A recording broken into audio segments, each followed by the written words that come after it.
Hello, BookTube.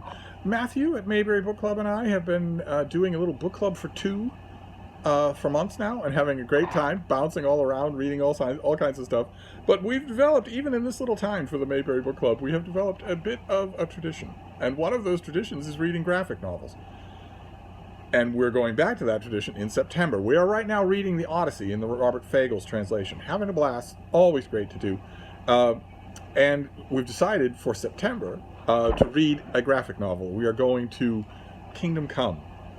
This is written by Mark Waid and drawn by Alex Ross. This was a 4-issue miniseries, so it lends itself perfectly to a 4-week read-along.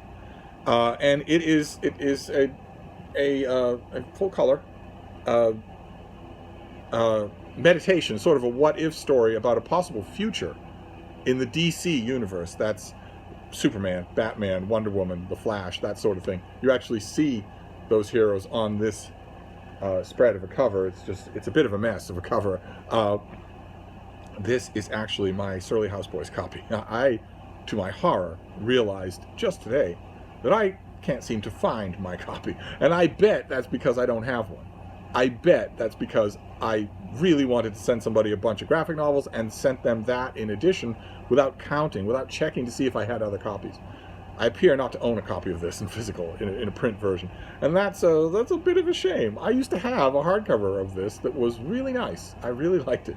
I'll have to see what I can do about that. But in the meantime, this is set X number of years in the future, decades, maybe a couple of decades in the future. All of our iconic characters, with the exception of Wonder Woman, who's immortal, have aged.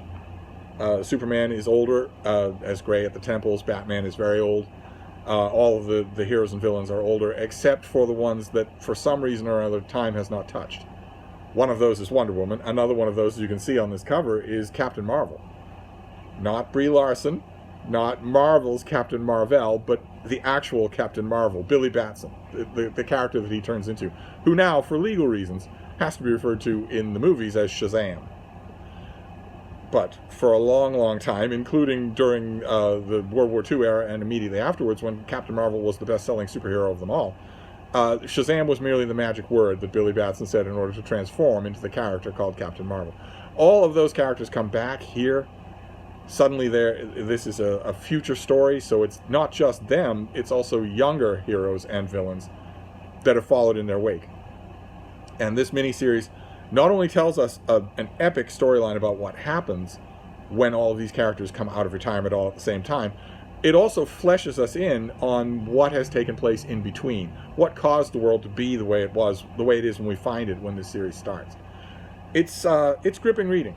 I don't believe that you need to know much more than, thanks to this being DC iconic characters, you already know. You already know that Captain Marvel is kind of like Superman, that they're about as powerful as each other. You already know who Superman is. You know who Batman is. You know who Wonder Woman is. You know who the Flash is. So even, I mean, Matthew is a bit of a novice when it comes to actual comic books. He held up his version of Kingdom Come and said, I don't even know who these people are. And I don't doubt that. Comic book characters will know a little bit more about them, but the key thing is he knows who Superman is. He knows who Batman is. And he knows who Wonder Woman is. And he knows who Lex Luthor is. That's all you need to know. You don't need to know anything more about that. I believe you don't need to know anything more about that to enjoy the heck out of this story. Mark Waid is a really, really good comic book writer. No matter what he might be like as a person, he's a terrific comic book writer. And this is a classic. He could retire on the proceeds from this alone. DC will always be reprinting this in elaborate forms, simple forms, all variations in between. So we're doing this. And this is, like I said, this came out at 1 issue a month for 4 months. So we'll be doing 1 chapter of this graphic novel every week in September. And it's a hoot. It's really, really good. So I'm hoping that Matthew loves it. And if you want to join in, feel free to take your own Kingdom Come copy down off the shelf. If you have a copy, feel free to send me a picture of it. I'd love to see it. Of course, though, when I always make that claim, I always ask people, send me pictures of your books, especially if it's connected with the read-along that we're doing. I would hope unspoken in that goes that I want your pets to be in the background. I want your pets to be in the picture. So you can feel free to send me a picture of Kingdom Come, but the bean is in the background. So feel free. But anyway, that's going to be our next read-along project, is Kingdom Come. We're going back to graphic novels, and then we're moving on to something else for October. I think you'll be pleased. But anyway, I'm going to wrap this up, just a quick announcement video, and I'll be back. Thank you, BookTube.